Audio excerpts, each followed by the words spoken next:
설계 지반 운동입니다. 지반 운동, 지진이란 얘기겠죠. 설계 지반 운동, 지진의 크기는 평균 재현 주기, 얼마에 한 번씩 평균 재현 주기를 사용하여서 분류하고요. 그러니까 이게 몇 년에 한 번, 1000년에 한 번, 2000년에 한 번 발생한 지진이다. 그러니까 1000년보다는 2500년에 한 번 발생할까 말까 한 지진이 큰 거죠. 예, 예수의 재림이 아닙니다. 재현, 다시 나타나다는 뜻이죠. 그래서 구조물의 등급이란 것은 2등급, 1등급, 특등급이 있죠. 별로 평균 재현 주기를 나타낼 수가 있습니다. 여기서 보면은 어, 예를 들어서 어떤 특등급 구조물이 있습니다. 구조물이 특등급이라고 했을 때 이 특등급의 인명보호, 라이프 세이프티에 대해서는 인명보호, 특등급 구조물은 평균 재현 주기가 인명보호에 대해서는 1000년에 해당되고요. 1000년에 해당됩니다. 인명보호에 대해서는. 특등급 기능 수행 수준으로 봤을 때 평가를 했을 때 특등급 구조물은 200년 지진에 대해서 평가를 해야 됩니다. 가지고 평가를 합니다. 그래서 만약에 재현 주기가 1000년이라고 한다면은 100년에 한 번 발생할 확률이 10%. 예. 그다음에 2400년 지진이라 그러는 것은 250년에 발생할 확률이 10%. 그런데 우리가 거기 공통 적용 사항에서 보면은 이제 각각을 어떻게 나타냈냐면 이제 위험도 계수라는 게 있습니다. 그래서 50년에 한 번 발생할까 말까한 500년 재현 주기의 지진을 일러 놓고 다른 지진에 대해서는 이제 위험도 증폭을 시켜줍니다. 그 하중의 크기를 이렇게 1.4배 혹은 2.0배를 증가시켜줘가지고 설계 지반 운동을 그게 내진 성능 목표별로 해서 나타낼 수가 있습니다. 그러니까 내진 성능 목표 500년을 근간을 해가지고 그걸 일러 잡았을 때 다른 지진에 대해서는 위험도 계수를 사용해가지고 1000년, 2400년을 나타내 줄 수 있다는 얘기고요. 설계 지반 운동을 정리할 경우에 고려해야 될 사항은요. 일반적으로 지진은 다음과 같이 이건 엘센트로 지진인데요. 1940년도에 계측된 지진입니다. 1940년도에 계측된 임페리얼 밸리에서 계측된 엘센트로 지진입니다. 엘센트로 지진이 이제 50초짜리가 있고 뭐 30초짜리도 있고 각각 그 계측 지점 스테이션별로 여러 가지 다 다릅니다. 근데 지진을 일반적으로 보면은 그 강하게 떨리는 부분을 강진 구간이라는데 강진 구간이 몇 초 이상이 되느냐, 뭐 12초 이상이냐, 혹은 우리가 고려해야 될 지진이 전체적인 길이는 뭐 몇 초 이상이냐, 12초 혹은 15초 이상. 그 다음에 최대값에 해당 지진 가속도니까요. 최대값이 얼마냐라고 지진 강도. 그 다음에 이게 어떤 성분이 주로 들어가 있느냐, 진동 성분이 뭐냐, 이런 것들을 고려하게 됩니다.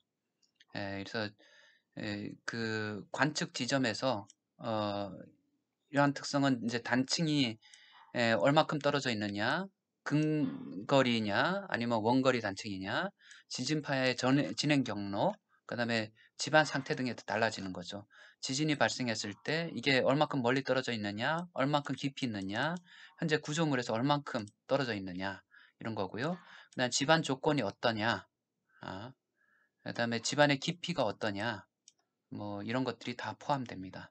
이런 것들에 따라 가지고 지금 실질적으로 구조물에 들어가는 우리가 그라운드 레벨 기준선에서 들어가는 지진의 형상이 다 달라지게 됩니다. 이게 요걸 진원이라 부르고요. 이걸 경로, 집안 이러한 세 가지 효과가 다 고려돼야 된다. 일반적으로 지진 계측 지점은 이렇게 안반 위 노두암이라 부르는데 노두암을 기본적으로 하고요. 왜냐하면 지표면에서 관측소를 설치하게 되면은 밑에 집안에 따라서 증폭되는 정도가 다 다르기 때문입니다. 이거는 멕시코 지진, 이게 왜 그게 중요한가를 제가 이제 많이 설명하는 건데요. 멕시코 시티가 우리나라의 세종시죠. 그러니까 한 부산만큼 떨어진 거리에서 지진이 발생했습니다. 지진이 400km 이상 떨어져 있기 때문에 오다 보니까 제일 처음엔 이렇게 큰 지진이 발생했는데요. 150짜리가 그 막상 이게 현장에 도착하니까 뭐 35로 줄어버렸어요. 거의. 예, 거의 줄어버렸는데요. 그런데 멕시코 시티는 이렇게 더운 나라다 보니까 산 분지에 돼 있고요. 왜 위로 올라갈수록 시원해지니까요. 그 분지 안에 화산이 이제 이게 매립이 돼 가지고 한 이게 굉장히 깊은 지반이 있습니다. 제가 한 50m 정도 되는 걸로 제가 알고 있는데요. 근데 이 지반 노란색 지반에 의해 가지고 특정 성분이 이 증폭이 됐습니다. 그래서 PGA 값이 진동수 성분은 거기 여기는 빨주노초 파남보가 있고요. 여기는 노란색만 있는 거잖아요. 그죠? 그런데 아이코. 그런데 이 PGA 성분이 PGA가 150에서 170으로 오히려 더 커졌잖아요. 그 진앙에서 보다 훨씬 더 커졌습니다. 왜? 이 로컬한 국부 지반 조건에 의해서 그 지진이 증폭됐기 때문입니다. 성분을 보면은 그 현장에서 이게 특정 성분이 굉장히 크게 에, 거기 증폭된 것을 볼 수 있고요. 여기서 2초 성분이 주기가 2초 인 경우가 특히 증폭됐기 때문에 건물로 치면은 뭐 한 20층 정도의 건물들이 굉장히 많이 무너졌습니다.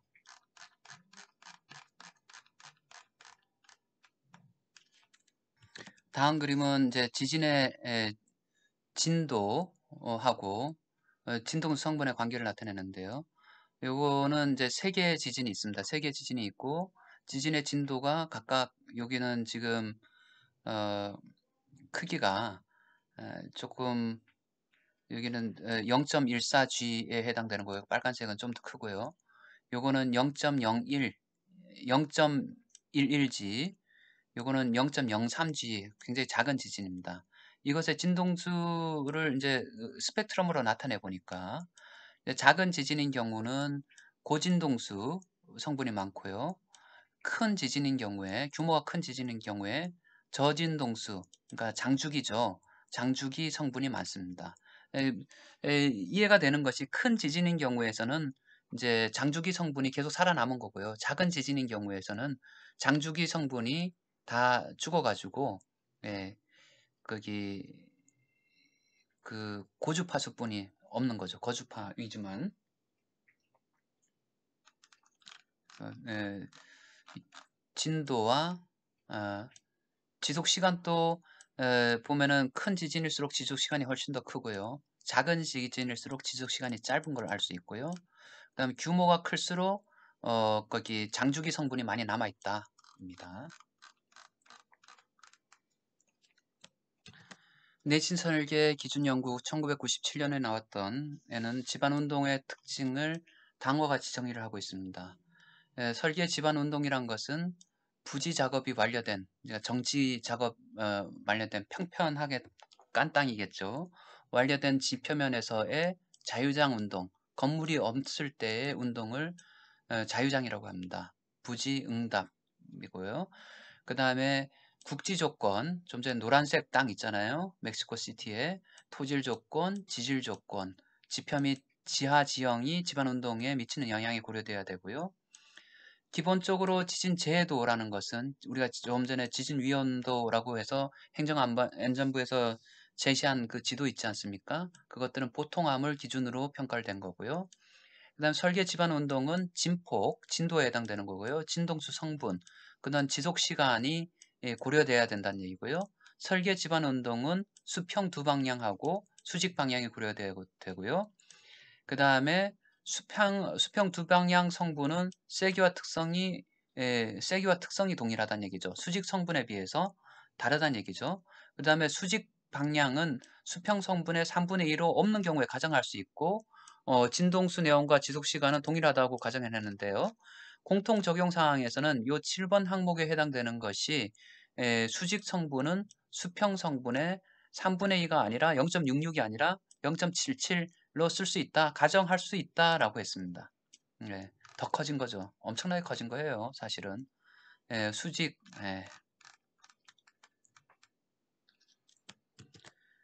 그다음 지진 구역 계수인데요. 지진 구역 계수란 것은 그 지역별로 우리가 설계에서 정의한 에, PGA 값, 최대 지방 가속도 값에 해당되는 겁니다. 그래서 우리나라 대부분 지역은 0.11G, 이거는 500년 기준일 겁니다. 500년 기준.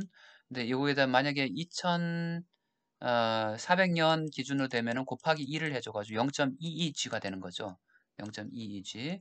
그 다음에 이걸 제외한 지진구역 2, 그러니까 약한 지진구역에서는 강원도 북부하고 제주도를 제외한 강원도 북부와 제주도는 0.07G를 쓰게 되어 있고요.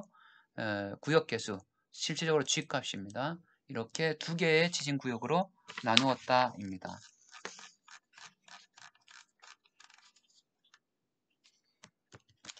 유효 지방 가속도인데요. 유효한, 이펙티브한 지방 가속도인데요.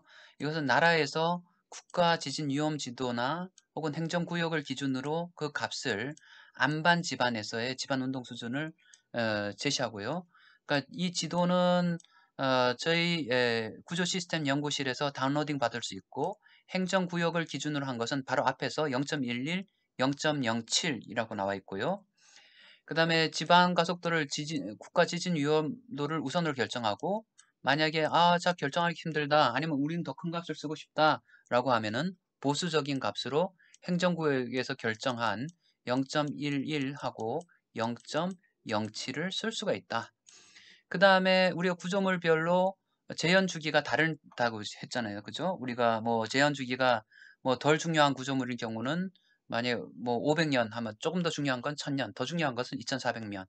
그래서 500년 기준으로 해가지고 만약에 다른 1000년하고 2400년 혹은 2500년인 경우는 요 위험도 계수를 곱해가지고 지진 가속도의 크기를 키워준다. 1.4를 곱해주든 아니면 2.0을 곱해줄 수가 있다는 얘기죠. 그래서 500년에 대한 지진 구역 및 위험도 계수는 앞에서 설명을 했죠. 0.11, 0.07이라고요. 그 다음에 국가 지진 위험도를 했는데 나 시력이 나빠서 잘 못 읽겠어. 내 눈에는 이렇게 보여.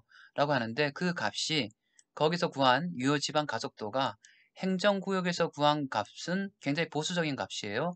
이 값에다가 0.8을 곱한 것보다 작으면 안 된다. 작은 경우는 이 0.8을 곱한 값을 사용해야 된다입니다.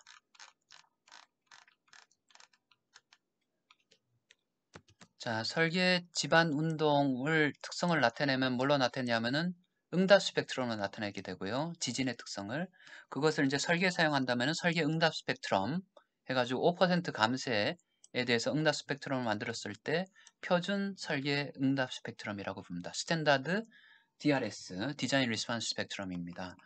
이게 97년도에 나온 경우는 이제 미국 이제 UBC랑 거의 비슷한데요. UBC 97, 97하고 거의 비슷합니다.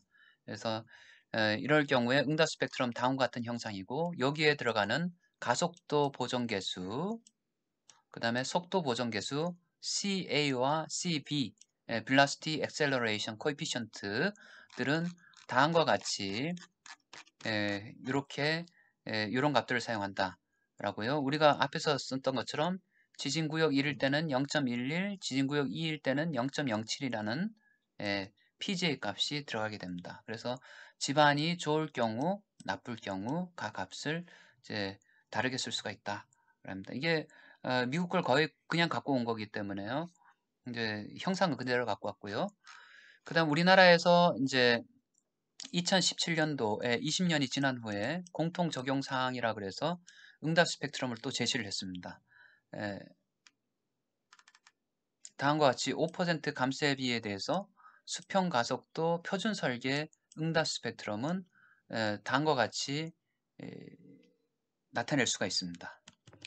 그 그림의 형상은 다음과 같이 이렇게 가로축 이렇게 나타나는데요. 가로축은 주기고 세로축은 스펙트럴 엑셀러레이션인데요. 근데 주기 값에 0.01초, 0.01초에 해당되는 값을 1로 놓고, 왜냐하면 아주 0.001초 가면은 굉장히 그 고진동수 영역이기 때문에 특이한 점이니까요. 우리가 구조물에 영향을 주는 유효 지방 가속도의 개념을 해서 0.01조 충분히 작다는 얘기죠.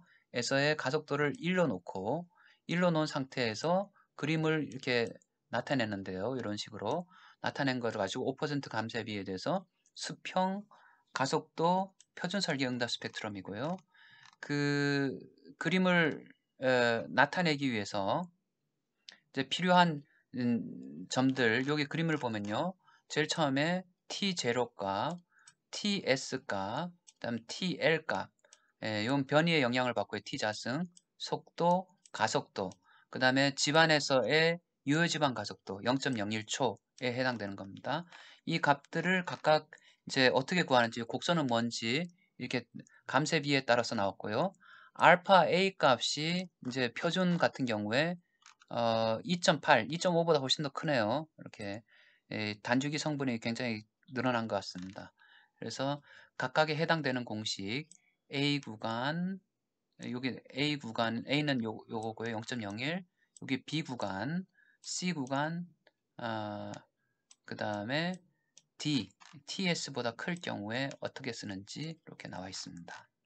그 다음에 요거 TL, 장주기인 경우에 있어가지고 이 값을 어떻게 쓰느냐, 그 TL에 대한 값도 나중에 따로 주어지게 됩니다.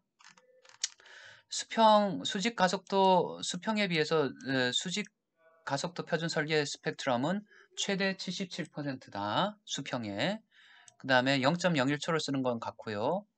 그 다음에 뭐 이렇게 쓸 수 있다라는 거고, 앞에와 마찬가지로 정규화 시켰고요. 거기 여기 부딪히는 점이 1로 했죠. 그죠? 여기 SA 값하고 T 값을 했을 때 1G로 나타냈습니다. 표준 이란 얘기죠. 보통 표준 해가지고 나중에 여기 PJ 값을 우리가 곱해주게 되면은 그 지역에 맞는 설계 응답 스펙트럼이 될 수가 있습니다. 그 다음에 감쇄비에 대해서 보정을 하는데요. 표준 감쇄비 5%, 가장 일반적으로 쓰는 5% 감쇄비에 대해서 이걸 표준 설계 응답 스펙트럼이라 부르고요. 그 다음에 구조물에 따라서 감쇄비가 다른 경우가 있잖아요. 그러면은 보정을 해줘야 됩니다. 그래서 보정 개수식은 0.5%에서 50%까지 구조물의 감쇄비가 이럴 경우에 이 스펙트럼을 보정해서 사용할 수가 있다. 이고요. 이거보다 뭐, 요 범위 밖에 있을 때는 대부분 이 안에 들어가겠죠. 있을 때는 또 다른 방법을 사용해야 되겠죠. 그래서 감쇄 보정 개수, 댐핑 코에피션트를 구하는 방법이 있습니다. 그리고 그 표준 설계 스펙트럼은 이제 탄성 스펙트럼이고, 비탄성 스펙트럼에 대해서는 설계 변이 연성도 미흡값하고 감쇄비에 대해서 따로 정의할 수가 있다입니다. 따로 정의할 수가 있고요. 그 다음에 안반 집안에 해당되는 S1에 대해서는 다음과 같이 나타내지고요. 안반 집안,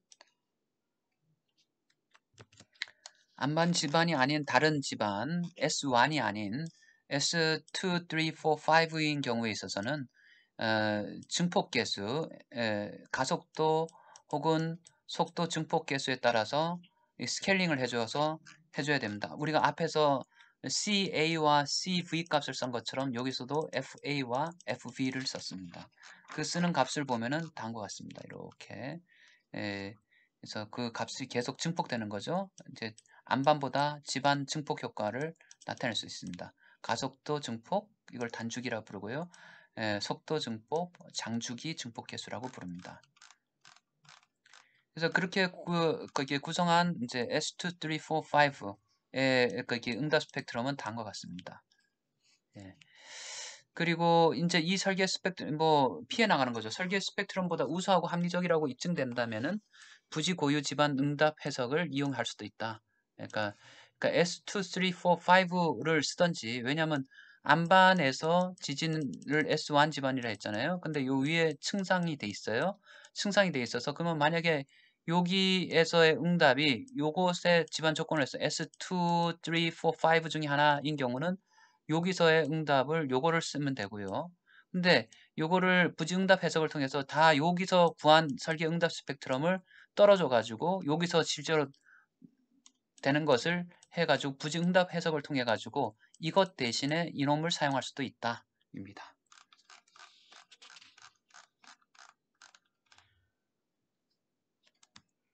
그 다음에 집안 운동의 파워 스펙트럼인데요. 우리가 응답 스펙트럼만 가지고 충분하지 무슨 얘기야? 라고 합니다. 근데 파워 스펙트럼 같은 경우는 어떠한 에너지 성분이 골고루 분포되어 있는지 진동수별로 혹은 주기별로. 그래서 파워 스펙트럼은 다음과 같이 이렇게 구했고요. 요거를 사용해 가지고 어, 이제 뭐 여러 가지 형상, 요거는 주로 안반에 대해서 구한 것 같긴 한데, 구해보면 다음과 같은 파워 스펙트럼 형상이 나타납니다. 그래서 이 형상에 대해서도 체크를 할 수가 있고요. 어, 집안 운동을 체크하는 겁니다. 집안 운동이 설계 응답 스펙트럼하고 얼마나 유사한가, 그 다음에 집안 운동이 우리가 설계 기준에서 제시하는 이제 거기 설계 집안 운동에 해당되는 PSD하고 얼마나 유사한가. 만약에 요것하고 유사하면은 그대로 사용할 수 있던지, 아니면 하나 더 체크해가지고 대부분 요걸 만족하면 요걸 만족해요. 그것의 집안 운동의 PSD, 우리가 파워 스펙트럼을 구해봤더니 이놈 하고 유사하더라, 아니면 요놈보다 더 크더라 라고 얘기를 해주면 될 것 같습니다.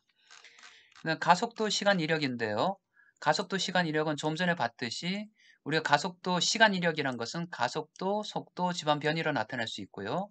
세 개 성분, 수평 두 성분, 수직 성분으로 구성되어야 되고, 어, 원칙적으로는 계측 지진을 사용하는 것이 그거 하지만은 실제로 대부분의 경우에 있어가지고 그 지역에서 계측된 계측 지진은 없으므로 유사하다고 판단되는 계측 지진 혹은 다른 그 계측 지진을 이제 쪼물딱쪼물딱거려서 인공 지진 해서 만든 인공 지진을 사용할 수도 있습니다.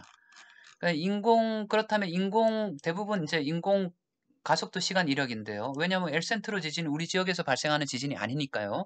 엘센트로 지진을 쪼물딱쪼물딱 거려가지고 우리 설계 기준에 만족하는, 우리 설계 기준에 부합하는 지진을 만든, 어떻게 보면 인공 가속도 시간 이력,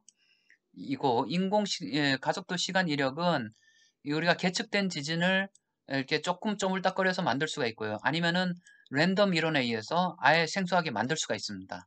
근데 결론적으로는 응답 스펙트럼과 잘 일치해야 되고요. 어, 그 다음에 장주기 성분이 중요하다고 판단될 경우에 있어서는 그 메커니즘을 고려해서 시간 이력을 생성해야 되고요. 그 다음에 그 지역적인 특성이 국지적인 어떤 집안 조건이냐, 이런 것들도 합리적으로 반영이 되어야 된다. 그 인공 가속도 시간 이력을 선정 혹은 만드는 데 있어 가지고요. 그래서 기본적으로 일반적으로 가장 널리 쓰이는 것이 다음과 같은 인공 시간 이력이 이렇게 있으면 이 시간 이력의 포락선, 겉을 엔벨롭 감싸서 봉투식으로 만들어 보니까 이게 증가하는 시간, 그다음 강진이 지속되는 시간, 그 다음에 줄어드는 시간이 어느 정도 몇 초 이상 돼야 된다라고 나와 있습니다.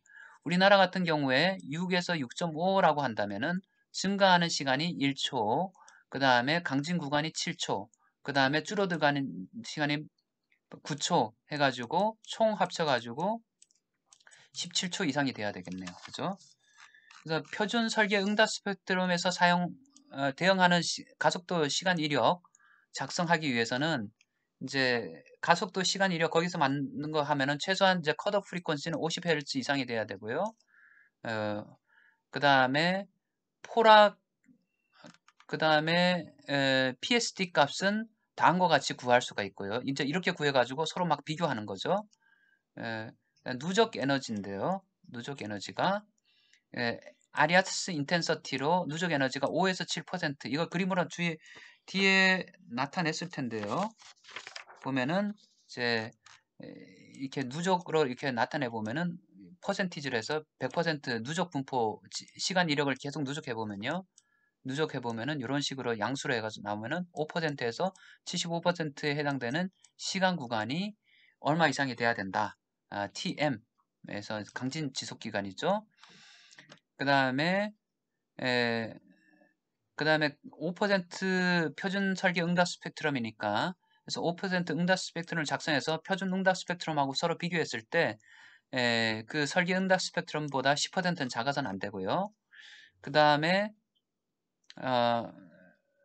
그리고 계산된 5% 응답 스펙트럼이 0.04와 10초 주기 사이에서 30%를 초과해서는 안 된다. 예, 그러니까 뭐 너무 커서도 안 되고 너무 작아서도 안 된다는 설계 응답 스펙트럼이 있으면 우리가 갖고 있는 시간 이력으로 작성한 그 설계 스펙트럼이 위에 30%보다는 작아야 되고요. 밑에 10%보다는 커야 된다. 요 사이 구간에 있어야 된다는 얘기죠. 그래서 그 다음에 방향별로 성분이 다르니까 각 방향별로 상관계수가 16% 미만이 되어야 되고요. 그 다음에 RMS 밸류의 지방 가속도가 0.5G가 아닌 경우 RMS 값이 0.5 이게 뭐 평균값은 0이니까요. 지방 속도에 평균값이 0이니까 그곳에 RMS 지방 가속도가 0.5G가 아닌 경우 PSD를 뭐 스케일링 해가지고 사용해야 된다라는 거고요. PSD하고 같이 이제 검토를 해야 되니까요. 그 다음에 집안 운동의 공간적인 변화도 고려해야 된다. 왜냐하면은 장대 교량 뭐 혹은 부지 면적이 넓은 경우에 있어서 지점별로 다른 지진이 입력이 될 수가 있으니까요. 그래서 집안 운동의 공간적인 변화는 크게 세 가지를 보는데요. 그러니까 왼쪽에서 발생한 지진하고 오른쪽에서 발생한 지진이 서로 완전히 일치하지 않는다. 거기 지진파의 산란 운동으로요. 그다음에 왼쪽에 교각이 두 개 있으면은 왼쪽에서 우리가 지난번에 멀티 인풋 했잖아요. 그죠? 다중 인풋. 왼쪽에 교각에 입력한 지진하고 오른쪽에 입력한 지진은 오른쪽 교각에 입력한 지진이 거리가 멀리 떨어져 있는 경우에 그 다음에 그 시간차 공격이 되고요. 그 다음 상관도도 불일치를 하고 그 다음에 요 밑에 집안 교각별로 집안 조건에 따라 가지고 집안 응답 효과도 집안 조건에 따라서 다르다입니다. 인코히어런스 상관도 불일치 효과는 일반적으로 당연하겠죠. 저진동수 대역보다는 고진동수 대역이 서로 간에 많이 차이가 나고요. 그 상관도 함수를 다음과 같이 구해가지고 우리가 서로 상관성이 두 개, 뭐 지점별로 상관성이 같아 다르다. 우리가 만약에 인공지진을 생성하는데 원지진하고 지금 지진하고 상관성이 같느냐 다르냐를 판단할 때는 보통은 이제 위상차를 가지고 하는데요. 위상차를 가지고 하는 방법이나 이 방법이나 거의 비슷합니다. 두 개의 지점, 위에 평면도로 봤을 때 A 지점하고 B 지점이 지진이 얼마큼 멀리 떨어져 있느냐, 그다음 집안 조건이 어떠냐에 따라서 서로 상관성이 떨어지게 되고요. 고진동수인 경우에 세로축이 상관성인데요. 저진동수인 경우는 정적인 성분은 상관성이 크고요. 고진동수 성분은 상관성이 서로 적습니다. 이렇게 위의 것에 비해서 적어지는 것을 볼 수가 있습니다.